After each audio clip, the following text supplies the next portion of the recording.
Assalamualaikum warahmatullahi wabarakatuh. Sampurasun.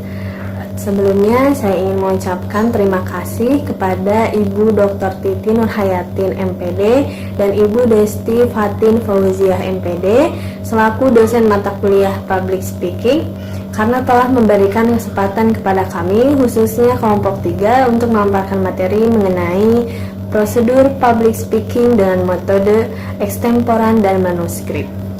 Kenalkan, saya Anissa Ramdayani dengan NPM 205030006. Di sini saya sebagai moderator dan adapun anggota dari kelompok 3 diantaranya ada Inge Aurelia Bahtiar dengan NPM 205030007 dan Ayunda Priwahyuni dengan NPM 205030010. Baik, langsung saja ke pemaparan materi. Yang pertama akan disampaikan oleh Ayunda. Kepada Ayunda saya persilahkan. Materi pertama yaitu metode ekstemporan. Metode pidato ekstemporan biasanya digunakan oleh pembicara atau pelaku public speaking yang ahli atau sudah sangat berpengalaman. Biasanya seseorang menggunakan metode ini untuk tujuan presentasi produk atau sosialisasi. Ciri-ciri metode ekstemporan. Yang pertama, pembicara mencatat poin-poin pentingnya saja. Yang kedua, pembicara akan memaparkan materi dengan spontan. Yang ketiga, pembicara harus membuat konsep atau garis besar materinya terlebih dahulu. Yang keempat, harus memperbanyak membaca bahan materi.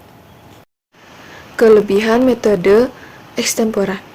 Yang pertama, pembicara dapat menyampaikan informasi secara jelas. Yang kedua, informasi bisa disampaikan secara sistematis atau berurutan. Yang ketiga, kemungkinan besar penyampaian informasi menarik perhatian pendengar. Yang keempat, lebih leluasa dalam menyampaikan materi. Yang terakhir, pembicara dapat melakukan kontak mata dengan pendengar.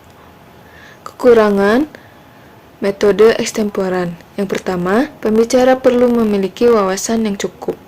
Yang kedua, persiapan presentasi membutuhkan waktu yang lama. Yang ketiga, pemula akan mengalami kesulitan.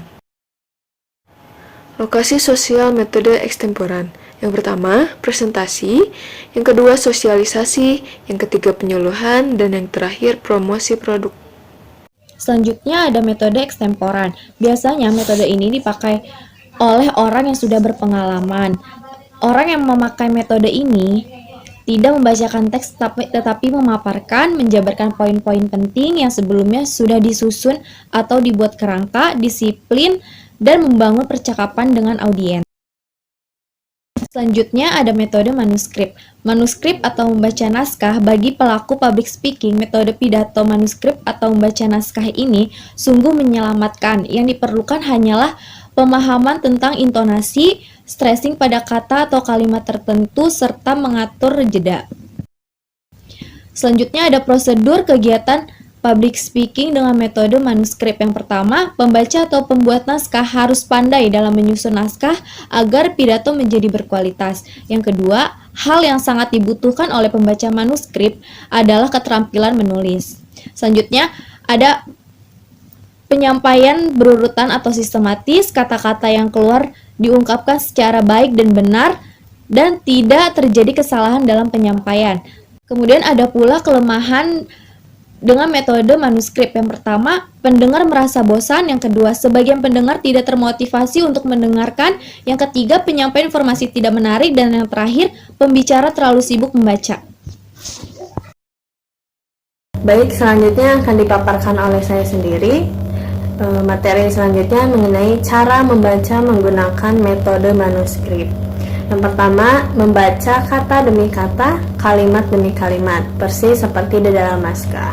Nah, pembicara atau pembuat naskah harus pandai dalam membuat naskah agar pidato lebih berkualitas. Dan yang kedua, ada memperhatikan intonasi, penekanan pada kata tertentu, dan mengatur jeda.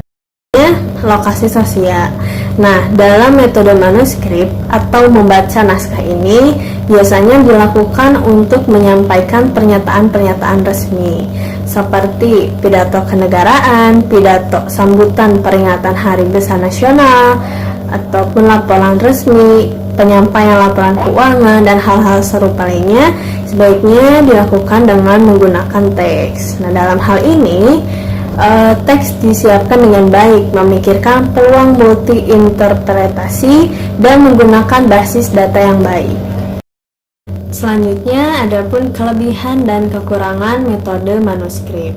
Kelebihannya lancar karena tinggal membaca, tidak ada yang salah karena membaca, dapat diwakilkan kepada orang lain, dan dapat diarsipkan. Kemudian, adapun kekurangannya, yang pertama, tidak komunikatif, terasa kaku karena tidak adanya penghayatan, tidak dapat menyesuaikan dengan situasi dan reaksi para pendengar, dan yang terakhir, tidak menarik. Kesimpulannya, metode ekstemporan adalah cara berpidato tanpa menggunakan teks yang utuh. Nah, biasanya dilakukan dengan cara mencatat poin-poin saat berbicara atau berpidato. Pembicara akan mengembang sendiri poin-poin yang dicatat itu atau garis-garis besar dengan kemampuan wawasan yang dimiliki pembicara. Nah, selain itu, metode manuskrip, naskah dibuat tertulis secara lengkap sesuai dengan apa yang akan disampaikan kepada publik. Pembicara mengembangkan gagasan-gagasannya dalam kalimat-kalimat atau alinea-alinea. Nah, metode ini dipergunakan pada pembicara yang membutuhkan ketelitian. Sekian presentasi dari kelompok 3 mengenai prosedur public speaking dengan metode ekstemporan dan manuskrip. Terima kasih atas perhatiannya. Mohon maaf jika banyak kesalahan dari tutur kata kami. Wassalamualaikum warahmatullahi wabarakatuh.